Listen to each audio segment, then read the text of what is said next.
It's Tuesday. Tuesday. I've been It's getting to like Tuesday. Tuesdays. Yeah, good. It's Tuesday I'm with wearing my Tyler. new sweatshirt today. I Feeling love good it. about it. If I need the hoodie, I can put it on. It's great.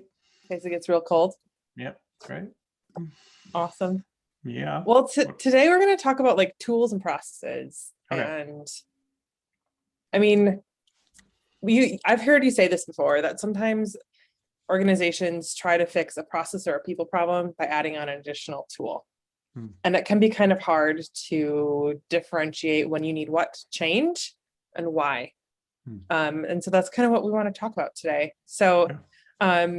and I know that like obviously we've used a lot of different tools and management systems and things like that, but what are some of the reasons maybe we in the past at Lone Fir or other organizations think they need to add a tool for something? Yeah, it's a good question. I can talk about my personal experience with it. I think that oftentimes you think that, hey, I'm having a hard time managing projects, and so I should go buy a project management tool, and that's going to fix everything.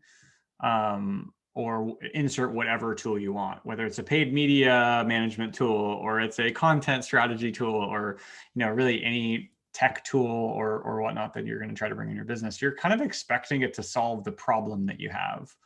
And I think we're probably all experienced enough in tools that they don't solve a ton of problems necessarily. They're as good as the input that you're giving them. Mm-hmm. And so, I always like to use project management as an example because there's like, I don't know, 10,000, probably not that many, 1,000 different project management tools out there. And you have like, the Asanas and Monday.coms and Basecamps and might not be, maybe I shouldn't say that one as of recent events, but Basecamps and Jira, and I mean, like I could keep going on Yeah. forever. But if you look at every one of those tools, they do something a little bit different. And so like if you run an agile process, I'm going to recommend a different tool than if you just do like a waterfall type process. I mean, like, Mm-hmm. so what's your project management like process or system that you have in place or want to build in place?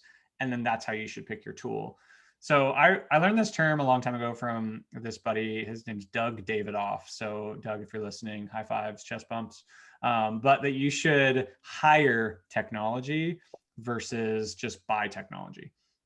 And hiring it meaning like bringing it in to make you better at something versus bringing it in to solve your problem. And so if you have a system or a process that you're running, say for project management, this example, bring in a tool to help you be more efficient at it, better at it, kind of take you to the next level, but don't bring one in just expecting it to go, oh, I'm not organized and I expect if I just have this tool, I'll be organized.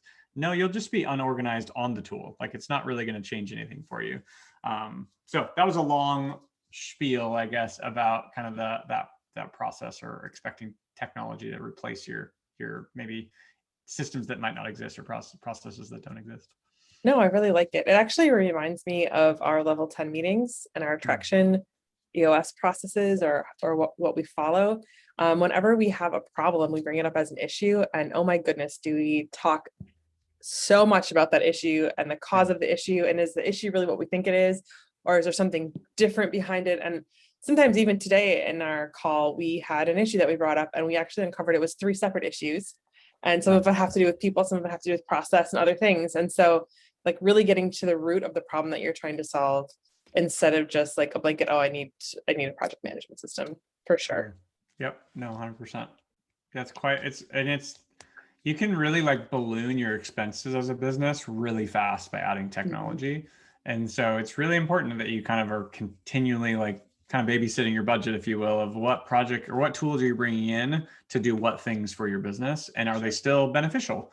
Like you might have got something a year ago that's not, or 10 years ago or whatever, that's not really a part of the business anymore. And so continually looking at that as in the, as your business changes. Yep. And checking the market to see if there's better tools out there or less expensive tools. Totally. Or tools that fit your culture more. I know we've recently switched some things around and it just is a better culture fit for sure. Yep. No, totally. So this next question we've kind of already talked about a little bit loosely, but why do you think it's hard for people to see like issues with their processes? I mean, the first thing that comes to mind is they don't have a process. They don't have a capturing event or something to where they're evaluating their processes. And so what gaps are there? What slipped through the cracks? Is there somebody that owns the process? Whether it is back to that project management thing, there's tons of different ways to manage clients, and there's lots of different processes that we use for that. And there generally is somebody that like kind of babysits, if you will, every single one of them. And so having somebody that's on point. So if you do have ideas or ways that things are breaking down, you can go to someone, and then also reviewing them pretty regularly. Like, it's not a daily thing. It's not like you're, watching the stock market to see what the changes are or whatever. It's more maybe like it's quarterly, or say, for instance, you're evaluating if a project, like in our case, when we're serving a client, maybe it went south or sideways, or we had to work extra or whatever, but really like breaking that down afterwards to go, hey, what went wrong and why? So that we can look back and see if it's a process issue. So I think a lot of it is like, do you have once you've come up with your processes for your business, like, what's the next step? Are you constantly like improving those, modifying those? How are you kind of checking in to see how those are doing is probably the first way that I would recommend identifying them. And usually that's going to then go in a lot of different directions based on what you're identifying. Yep, I like that. Yeah, it's important to always like be analyzing and optimizing and updating and fixing. Yeah. What are some things that business, and you talked about this a little bit, about having somebody in charge of each of the processes, but when you think about a business leader, someone that's in charge of a large department or organization, what are some of the things that a leader can do to analyze their team's processes? Yeah. I mean, it is back to kind of what you said, where it's like there's somebody that owns it. But I think I talk to lots of business owners and leaders and whatnot that maybe are either just starting out or they've been around a while and they're trying to grow or whatnot. And most of them, when I say, well, what are your processes, or ask those types of questions, and we kind of dive into that, I think they get overwhelmed really fast because I think that they assume that they have to do all of it. So they're literally going to sit in front of a computer and type for hours and hours and hours to try to outline it. But I think one of the things that's helped us, and I've done a lot of them. Like, I've written a lot of them and I've gotten to the first drafts, V1.0 on all of them or whatever, or a lot of them. But I think one of the things that's really helped us is like handing off that process kind of ownership and documentation and whatnot to another team member, because it helps you like get a different perspective, but two, like, has somebody else that's really owning that and pushing it forward, so that as a leader, you actually have a chance to analyze it. It's oftentimes really hard to analyze things that you're doing, but it's really easy to analyze things that other people are doing that you're helping them kind of push forward. So I'd say that's kind of like the first one. And then having that check-in process, having that where you're evaluating those, what's working, what's not. As we've grown pretty rapidly over the last couple of years, and we're breaking processes all the time. And so we have to constantly go back and, we need to update this one because now it no longer makes any sense based on where we're at or the people running things. And so having like that check-in process to make sure you're understanding, what's falling through the cracks or what the gaps are, that's really important. I know I already mentioned that. I think probably a third thing too is I would say just how you run your culture, transparency in it, because oftentimes people can think that, oh yeah, it's really clear and I followed these steps and I didn't get the result I wanted, or I missed one of the steps and I didn't get the result I wanted. And the fact that like you've got this transparent culture to understand, well, great, sounds good, you missed that one. How do we make it so that maybe it doesn't happen in the future? Is there something in the process? Is it something that you need? And having that kind of check in with different people that are running the processes that after you've created them is also really important too. So. Yeah. And I think too, sometimes like when we think about, oh, I have to build out an SOP or a process around, documentation, it just feels overwhelming and like almost like it can feel pointless if it's a job that somebody on your team is already doing. You're like, well, why do I need to write out what they're doing? They're already doing it. They're doing fine. But in reality, when you're scaling your team and you're growing, it helps in the onboarding process.